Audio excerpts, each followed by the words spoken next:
le 12 mars 2020 était déclaré le premier cas de Covid-19 au Gabon. Aujourd'hui, nous sommes le 13 avril 2020 et nous comptabilisons aujourd'hui 57 cas de Covid-19, dont une personne guérie et malheureusement un décès. Et dans ce contexte, le gouvernement de la République a décidé du confinement du Grand Libreville qui comprend les communes de Libreville, d'Akanda, de Vendo et de Ntoum. Je reçois pour vous, mesdames et messieurs, le professeur Brice Wilfried Obiang en direct de Daegu en Corée du Sud. Il est enseignant à l'université de Keimyung. Professeur Obiang, bonjour. Bonjour Ludovic. Quelle heure fait-il chez vous? Bon, il est 23h48, donc minuit dans très bientôt. Merci de nous recevoir à cette heure aussi tardive chez vous. Il nous souviendra que le 21 mars, vous avez fait une déclaration publique dans laquelle une déclaration qui était à la fois destinée aux Gabonais, aux citoyens gabonais, mais également aux décideurs. Dans cette déclaration-là, vous faisiez mention de 5 points prioritaires selon vous, vous inspirant de l'expérience de la Corée du Sud, là où vous êtes en ce moment. Corée du Sud qui est en ce moment citée en exemple dans la lutte contre le Covid-19. Alors, je m'en vais rappeler, si vous vous permettez bien, les 5 points que vous avez développés au cours de cette communication publique. Le premier point, c'était la communication entre le gouvernement et les citoyens, le dépistage massif, la désinfection des rues, la distribution, la généralisation du port des masques et la solidarité. Au passage, soulignons que beaucoup de ces mesures que vous avez préconisées ont été adoptées par le gouvernement. Notamment, je pourrais le dire, hein, la solidarité. Le gouvernement gabonais a consenti d'énormes efforts justement pour venir en aide aux populations qui vont être durement frappées par cette pandémie du Covid-19. Également, le dépistage, c'est en train de commencer, justement, mais je crois qu'il y a encore beaucoup de choses à faire. Et au niveau de la communication qui, chaque jour, s'améliore, il faut le dire, l'équipe, le comité de pilotage s'améliore chaque jour, rend compte de ce qui se passe et avec transparence. Donc, c'est quand même le lieu ici de féliciter le travail qui est fait à la fois par le comité de pilotage et le comité scientifique. Professeur Obiang, avec vous aujourd'hui, nous allons aborder essentiellement 2 points. Le premier point, c'est sur le confinement du Grand Libreville, soulignant que vous l'avez justement évoqué dans votre communication et dans le précédent entretien que vous nous avez accordé. Et en second lieu, nous allons aborder la question de l'autotesting. L'autotesting, justement, vous allez revenir dessus, nous expliquer un peu plus en détail qu'est-ce qu'il en est, de quoi il retourne lorsqu'on parle d'autotesting. Voilà. Donc, professeur Obiang, merci. Et nous allons sans doute entrer de plein pied dans notre entretien, à moins que vous n'ayez quelque chose à ajouter avant de commencer.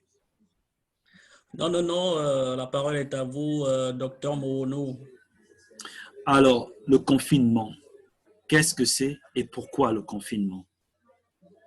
Bon, merci pour la question. Peut-être que j'aurais dû prendre l'opportunité qui m'est donnée déjà pour déjà remercier notre personnel de la santé hein, qui actuellement se sacrifie pour nous donner les soins appropriés à Libreville et dans tout le Gabon. Certains d'entre eux sont certainement contaminés par le Covid-19.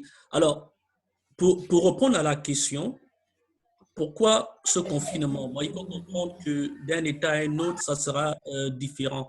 Mais je m'aimerais donner principalement 3 raisons, Ludovic, 3 raisons. Mais d'abord, une raison qui est plus ou moins historique, c'est qu'en 2001, le Gabon, la première raison, c'est une raison, je vais dire la raison de santé. C'est-à-dire en 2001, le Gabon avait signé à Abuja au Nigeria ce que nous, on appelle aujourd'hui déjà la Convention d'Abuja. Donc, le Gabon s'était engagé à verser, comme presque tous les États africains, 15% de leur budget dans les services de la santé. Malheureusement, aujourd'hui, très peu d'États ont suivi ce mouvement-là. Les quelques États qui ont suivi, on va dire, on va citer par exemple la Tanzanie, le Rwanda, le Botswana et la Zambie. Donc, le Gabon n'a pas forcément respecté cela et aujourd'hui, on fait face à une pénurie au niveau des services de la santé. Donc, je ne suis pas sûr que nous soyons en mesure de recevoir 500 malades ou 1000 malades en même temps. Et ce n'est pas juste le Gabon. On a vu le même cas en Italie, le même cas en France. Donc, c'est la première raison, le système de santé. La Ouais, deuxième raison, oui, oui, mais par rapport au système de santé, avant que vous n'alliez, oui, bon, reconnaissons quand même que le Gabon a consenti d'énormes efforts depuis quelques années avec la construction des hôpitaux de troisième génération. Je veux parler des centres hospitaliers universitaires de Vendo, d'Arkanda du centre hospitalier universitaire de Libreville. Mais ça, c'était au niveau justement pour revenir ce jour. Et il faut bien entendu reconnaître avec vous que l'offre reste encore déséquilibrée sur le plan national. Le second point, s'il vous plaît. oh oui, tout à fait d'accord avec ça. Et je pense qu'on est l'un des rares pays qui a la couverture de santé universelle, si on compare aux autres pays de La la CEMAC. CNAMGS, voilà. La GNAMGS, j'ai même écrit un article là-dessus. Donc, il y a beaucoup d'avancées. Donc, c'est d'abord au niveau de la santé. Le deuxième point, la deuxième raison pour laquelle le confinement est nécessaire en ce moment, je pense que c'est parce qu'on n'a pas encore pu identifier les foyers d'infection. Vous voyez, parce qu'on ne sait pas où le virus se retrouve en ce moment. Alors que si on est confiné, les appels qui se feront, l'équipe sera à même d'identifier plus facilement où le virus se situait. Au départ, on savait que le virus arrivait avec les personnes de l'extérieur, mais aujourd'hui, qu'est-ce qu'on sait? Que c'est maintenant au niveau communautaire. Donc, il est quelque part et il est en train d'agir quelque part, donc il est important d'être confiné pour qu'on sache exactement là où ça se trouve. Et la troisième raison, c'est toujours dans le même sens, c'est la vitesse de propagation du virus. Et ça, je pense que, bon, on prendra le temps pour en parler, parce qu'on a eu l'exemple d'une personne qui a contaminé 4 personnes dans sa famille. On est parti de 3 cas, on est monté à 12, on est à 57, donc le virus accélère. Je pense qu'on va faire une petite démonstration aujourd'hui de comment est-ce que ça se passe actuellement. Bah, écoutez, puisque on y est, on peut aller directement à la démonstration. Comment Oui, cela bon, alors, se, comment cela se passe-t-il, d'accord? Comment les épidémiologistes, comment les chercheurs comme vous, comment vous arrivez à étudier la vitesse de propagation et comment cette vitesse de propagation peut-elle être un outil d'aide à la décision? bon, alors, donc, vous savez, la question qu'on peut se poser, Ludovic, c'est est-ce qu'on doit s'alarmer? Par exemple, on voit ici sur la première courbe comment est-ce que ça évolue. Donc, on part de 1, 5, 7, 24 cas. On avait 24 cas la semaine passée et on est monté à 57 et on s'est affolé. Donc, la question est de savoir est-ce qu'on devrait s'affoler? Qu'est-ce qui se passe? Parce que les gens vont juste voir cette courbe et on va tout de suite paniquer. Mais nous avons un autre type de calcul qui est fait, qui nous permet vraiment de mesurer combien de possibles contaminations on peut avoir à partir d'un seul individu. D'accord. OK? Voilà. Et ce calcul-là, c'est celui qui est beaucoup plus précis dans l'évaluation de la propagation du virus au Gabon. Et quand on le fait, on le mesure par des indices, c'est-à-dire qu'on regarde ce qu'on appelle le facteur R0. On voudrait qu'il soit R0 en inférieur à français? R0, je m'excuse. En- Alors, le R0 veut dire que on a déjà moins de contamination, donc on est plus ou moins au contrôle de la situation. Quand le R est égal à 1, R est égal à 1 veut simplement dire qu'une personne infecte une autre personne et cette personne infecte une autre personne. Mais si le R est égal à 2 ou à 3, ça veut dire qu'une personne est capable d'infecter 3 personnes et les 3 personnes vont infecter chacune 3 autres personnes. Alors, donc ici, vous pouvez voir que à la date, oh là là, je m'excuse, à la date du 23 mars ici, le R0 était à 4. Donc, ça veut dire qu'une personne, et là, je l'ai fait par semaine, une personne infectait en moyenne 4 personnes. Et tout d'un coup, c'est tombé à 0,44, ce qui m'a beaucoup surpris. Parce que si c'est en dessous de 1, ça veut dire qu'on a le contrôle de la situation. Mais c'est bien que nous n'avions pas le contrôle de la situation. C'est sans doute parce que les tests ne se faisaient pas de façon accélérée au Gabon. Parce que si les tests ne se font pas, cela veut dire que nous ne savons pas qui est contaminé ou qui ne l'est pas. Donc, c'est pour cela que cette valeur est tombée à 0,40. Mais pendant le même temps, nous avons reçu des dons, des dons en termes de matériel médical. Il y a eu la commande de l'État et les dons. Et on précise, il y a eu la commande de l'État et les dons. Voilà. Voilà, merci. Et c'est toujours mieux de parler aux citoyens. Alors donc, comme vous l'avez dit, Ludovic, il y a eu la commande de l'État et il y a eu des dons. Mais disons, on a été gâté par le matériel de dépistage, n'est-ce pas? Et on a aussi été gâté par le matériel de protection, notamment les masques, n'est-ce pas? Alors, et là, les tests ont commencé à se faire et on s'est rendu compte jusqu'à la semaine passée, quand on a fermé, le 6 avril, que l'indice de propagation était de 2,43. Ça veut dire qu'en moyenne, une personne contaminait 2 à 3 personnes, si vous voulez. Et vous avez dit que hier, c'était le 12, exactement un mois après le premier cas de coronavirus au Gabon. Bon, on est descendu à 1,38. Bon, est-ce que ça veut dire qu'on est sur la bonne voie? Si ça continue de descendre, on va se retrouver dans quelques semaines, Ludovic, pour voir si la tendance continue. Bon, mais est-ce que cette tendance peut se poursuivre s'il y a la mise en place d'un dépistage massif? Justement, Ludovic, c'est la proposition que j'avais faite à l'époque de faire au minimum 1000 à 5000, c'est-à-dire faire 5000 prélèvements par jour et faire au moins 1000 tests par jour. Vous voyez?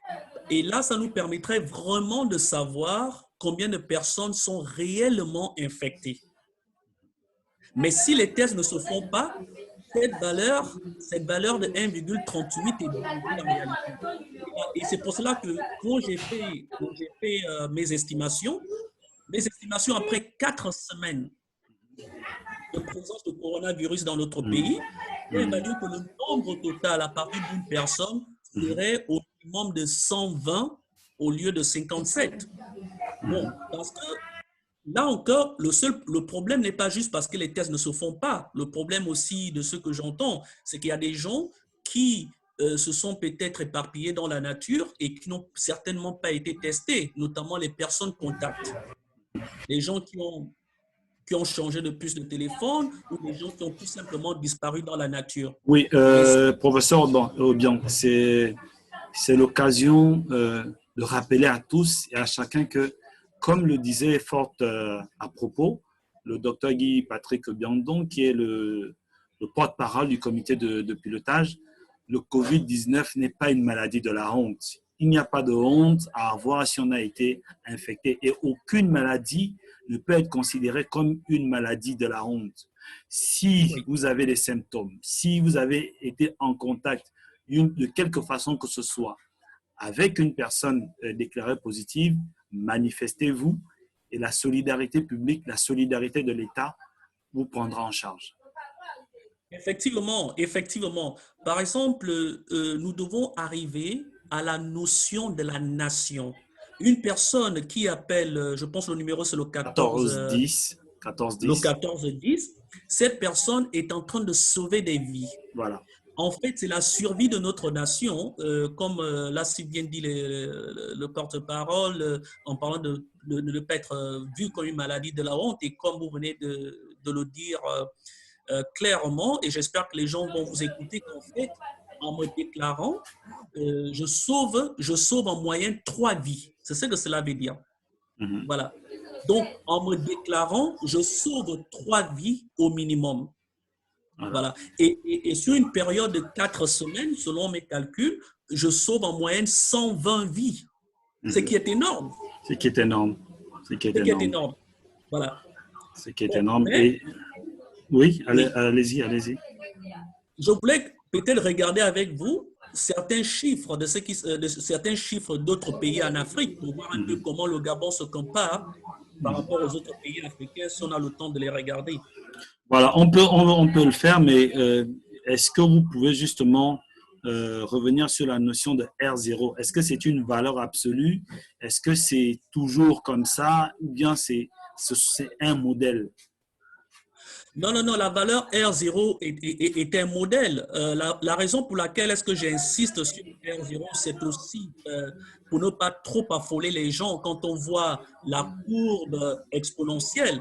Ce que les gens doivent comprendre, c'est que le nombre de cas va toujours augmenter. Par exemple, en Corée du Sud, la valeur R0 est déjà à 0,09 de ce que je regardais. Donc, on est proche de la victoire. On va recommencer, dans le cas de l'université, on va recommencer les enseignements face à face le 4 mai. Alors, en Corée, on a toujours des cas positifs tous les jours, mais on a moins que ce qu'on avait avant. Donc, cette valeur va toujours augmenter. Ce n'est pas une valeur qui devrait alarmer la population.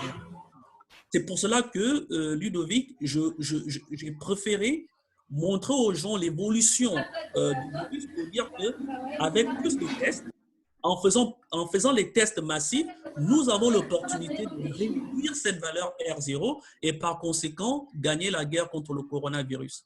Professeur, bien, en parlant de tests, parce que dès votre première communication publique le 21 mars, vous êtes revenu abondamment sur les tests de dépistage du COVID-19. Dans notre contexte, quels critères, selon vous, peuvent présider justement au lancement du dépistage massif du COVID-19 dans la population? Bon, en fait, personnellement, moi, je pense que les premières personnes qui devraient être dépistées au Gabon, c'est le personnel de la santé.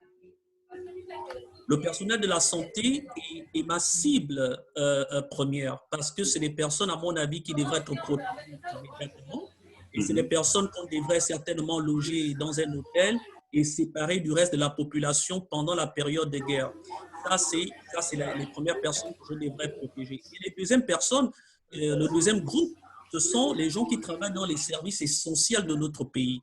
Vous voyez, parce qu'en même temps, il y a l'économie qui avance. On doit continuer de travailler d'une certaine façon. C'est pour cela que je n'étais pas toujours pour le confinement absolu, mais au niveau où nous en sommes, il est plus que nécessaire. Les gens peuvent continuer de travailler dans certaines administrations des services essentiels de notre pays. Ces personnes-là devraient être identifiées et testées et s'assurer que ces personnes suivent toujours les mesures barrières pour ne pas compromettre le reste de la population après. Donc, pour moi, ce sont les deux grands groupes qui doivent être testés immédiatement. Et effectivement, on a déjà le grand groupe de ressources des personnes contacts, évidemment. Donc, on a ces trois grands groupes-là qui doivent être testés immédiatement. Tout à fait. Je suis persuadé que vous serez entendu, que vous êtes entendu. Alors, ce qui est intéressant de continuer, enfin, je pense, ce serait bien de voir comment le Gabon se situe par rapport à d'autres pays africains qui font également face à la pandémie du COVID-19. Tout à l'heure, vous disiez que vous aviez quelques données comparatives. Oui, alors avant de le faire, Ludovic, et si on essaie de montrer à la population comment est-ce que cette contamination se fait à partir d'une seule personne. D'accord, ça marche. Alors, donc, pour tes électeurs, on va leur expliquer qu'est-ce qui se passe ici. Ici, là, en orange, vous avez le premier cas de contamination au Gabon. Vous n'avez pas changé de tableau, hein. C'est pas encore en ligne. Vous n'arrivez pas à voir voilà, mon tableau actuel? Oui, là, c'est bon, ça va. OK. Alors, donc ici, le 1, c'est la première personne contaminée au Gabon. Alors, Ludovic, ici, j'ai mon hypothèse, c'est que la personne a contaminé au moins 3 personnes. Je ne dis pas que c'est vrai, mais si, selon le calcul R0, on était la semaine passée à 2,43. Ce qui est vrai, c'est qu'elle a contaminé une personne officiellement. Officiellement. La jeune dame Oui. à l'aéroport. Voilà. Ça, c'est ce qui est Voilà. vrai. Ça, c'est Ben, à ce jour. Voilà. Ce qui est réel. Voilà. Mais comme théoriquement, voilà. Oui, comme le calcul se fait, le calcul que je fais, c'est par semaine et non par jour. Voilà. Donc, et cette semaine, on a eu 3 cas. Après, on va dire, disons que si le R0 est égal à 3, ça veut dire qu'une personne contamine en moyenne 3 personnes. Donc, qu'est-ce qui se passe ici? Ce qui se passe ici, j'essaie de voir ma souris. Ce qui se passe ici, c'est que, oh là là, je suis allé peut-être un peu trop vite pour nos amis. C'est que voici les 3 personnes qu'on a contaminées, qui sont ici en blanc. Et chaque personne en blanc ici va contaminer. Professeur Obiang, excusez-moi, mais nous ne voyons pas les 3 personnes en blanc. Ok, mais alors, ce que je fais, je vais d'abord arrêter et je repartager mon écran. D'accord. Donc, vous avez dit, en gros, sur la base des données récentes, des données d'hier, 12 avril 2020, le R0 est égal à 3. Voilà. Non, bon, pas égal à 3 en ce moment, c'est-à-dire que si on prend la moyenne depuis que l'épidémie a commencé, depuis le 12 mars 2020 à aujourd'hui, voilà, on va dire ça peut varier de 2 à 3. Bon, voilà. Assumons que c'est égal à 3. Assumons que c'est égal à 3, ça veut dire qu'une personne contamine en moyenne 3 personnes. D'accord. Et les 3 personnes, est-ce que vous voyez mon tableau? On voit le tableau. Est-ce que vous... Voilà, exact. Voilà. C'est parfait. Et les 3 personnes en blanc vont contaminer chacune 3 personnes. Vous voyez? 3, 3 et 3. Et chacune des 3 personnes en vert, ici, chacune va contaminer son bloc de 3. Donc, cette personne en vert va contaminer le jaune, rouge, orange, cette personne jaune, rouge, orange, etc. Donc, on se retrouve à 27 contaminations. Professeur Obiang, je crois que nous avons un problème avec votre tableau parce que on ne voit pas bien comment le mécanisme se fait. Hein. On ne voit pas bien. On voit seulement les 3 premières personnes. OK. Alors, donc, ce que je vais faire, donc vous ne voyez pas la navigation alors? Non, non.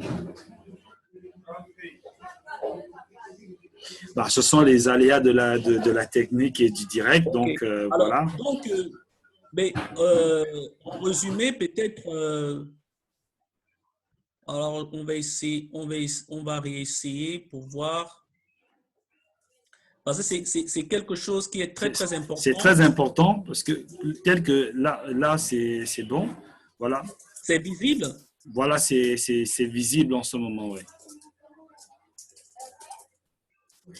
OK. Donc, vous pouvez aller comme ça. Voilà. C'est que vous avez ces 3 personnes ici qui ont infecté chacune 3 personnes. Et les 3 personnes ici ont infecté chacune 3 personnes. Oui. Donc, on se retrouve au total à 27 personnes. Et chacune de ces 27 personnes a infecté 3 personnes au minimum. Donc, on se retrouve à 81 personnes. Donc, de ces 27 personnes, elles ont infecté 81 personnes. Donc, si vous ajoutez, si vous mettez le tout ensemble, vous vous retrouvez avec au minimum 121 personnes contaminées. C'est en fait ça le principe. C'est pour cela que le confinement, il est nécessaire. Parce que quand on s'expose à l'extérieur, quand on va à l'extérieur, on augmente la probabilité de contaminer une autre personne. Au lieu que le R0 soit égal à 3, il peut se retrouver à être égal à 4 ou même dans certains cas à 6. Vous voyez? Alors, donc, si on compare maintenant le R0 du Gabon à d'autres pays africains, vous allez par exemple voir ici en vert, vous avez le Rwanda qui a au total 126 cas. Le Rwanda a 0 mort et 25 décès. On n'a pas encore le Rwanda à l'écran. On n'a pas encore le Rwanda à l'écran. Alors là, la technologie nous fait défaut. Donc, je vais... Non, on va y arriver. Voilà, donc, professeur, bien, après quelques soucis techniques, nous sommes là, nous sommes de retour. Vous disiez que vous vouliez nous présenter quelques données de quelques pays africains, 8 pays africains exactement, qui sont aussi confrontés à la pandémie du Covid-19. Oui, Ludovic, très rapidement, à cause du souci du temps, on peut voir ici un très bel exemple au Rwanda, 126 cas au total, on a 25 guérisons, aucun mort, c'est quand même assez spectaculaire, le R0 est à 0,21. Est-ce qu'ils sont en train de gagner la guerre contre le coronavirus? On a encore un mois et on verra ce que ça donne. Un autre exemple très intéressant ici, c'est celui du Sénégal. Le Sénégal a beaucoup plus de cas, 280 personnes infectées. On a 171 guérisons, donc ça veut dire plus de 60% des personnes contaminées par le coronavirus. Voilà, ce sont des gens aujourd'hui en bonne santé. On peut effectivement deux morts. Et on peut continuer avec le Cameroun et tous ces pays-là, mais on peut s'arrêter sur ces deux cas dans le pays. Ce sont des exemples parlants et certainement que le Gabon peut s'inspirer de ces exemples-là et de d'autres exemples aussi où les situations sont en train de s'améliorer. Ces exemples montrent aussi une chose, c'est qu'il est possible de gagner la guerre contre le Covid-19. Oui, effectivement. Effectivement, bon, il faut faire très attention à la valeur de R0, comme je vous l'ai dit. Je pense que le secret est dans le dépistage de masse. D'accord. Le dépistage de masse ne se fait pas à la valeur R0 à 0. Alors que ce sera loin de la réalité du terrain. Exactement. Donc, est-ce que vous avez un mot à ajouter sur le confinement? Parce que les exemples ont montré à travers le monde que c'est vraiment une situation difficile, que les gens vivent le confinement de façon difficile. Il y a beaucoup de drames familiaux qui se déroulent, il y a beaucoup de drames économiques. Voilà. Est-ce que par rapport à votre expérience, est-ce que vous avez un mot à donner à notre population pendant cette période difficile? Oui, bon, je peux déjà dire que, comme je le disais à mon fils, c'est comme une privation de liberté, mais c'est encore mieux que d'être dans une prison. Parce que on est quand même en famille, on peut manger un peu. Je vous entends pas bien, j'entends pas bien, on perd un peu le son. Je disais que peut-être que la chose la plus importante à se rappeler, c'est vraiment la solidarité. Laissez-moi fixer parce que je vous entends pas. Professeur, eh bien, on vous entendait pas très bien. Si je crois que vous avez un problème de micro, est-ce que vous pouvez revenir justement sur les conseils autour du confinement parce que vous le vivez, même si la Corée du Sud n'a pas déclaré un confinement total, mais vous êtes à la maison depuis pratiquement un mois, 2 mois. Donc, quels conseils vous pouvez donner aux Gabonais qui vont du Grand Libreville, qui vont entrer justement dans ce confinement? Bon, déjà dans un premier temps, comme on l'a dit au début, c'est de comprendre que d'avoir la notion d'une nation, on est là pour sauver des vies. Donc, en me confinant, je sauve au minimum 2 à 3 vies par semaine. La deuxième chose, c'est d'avoir une attitude positive et que c'est juste pour un petit temps, c'est juste pour techniquement 14 jours, peut-être un mois, on ne sait pas. Et la troisième chose, c'est ce que nous on faisait ici, ce sont les jeux de société. Donc, vous jouez au ludo, vous passez du temps à faire certaines choses. Évidemment, le frigo est votre ami, le ventre grossit, on a toujours tendance à manger un peu plus. Et peut-être la dernière chose qui est peut-être générale, c'est la solidarité en fait. La solidarité gouvernementale déjà qui s'est exprimée au Gabon, je pense, et aussi la solidarité communautaire. Pas que les gens devraient se rendre visite parce que ce n'est pas ce qui est recommandé en ce moment. Tout à fait. Recommandé. mais de venir en aide à ceux qui en ont pas beaucoup. Voilà. Donc, on connaît quand même les gens qui sont un peu moins nantis autour de nous. Si on peut aider, faire un petit quelque chose, apporter un masque, un geste symbolique, sac de riz, ça ferait toujours du bien, en fait. Donc, voilà, la solidarité.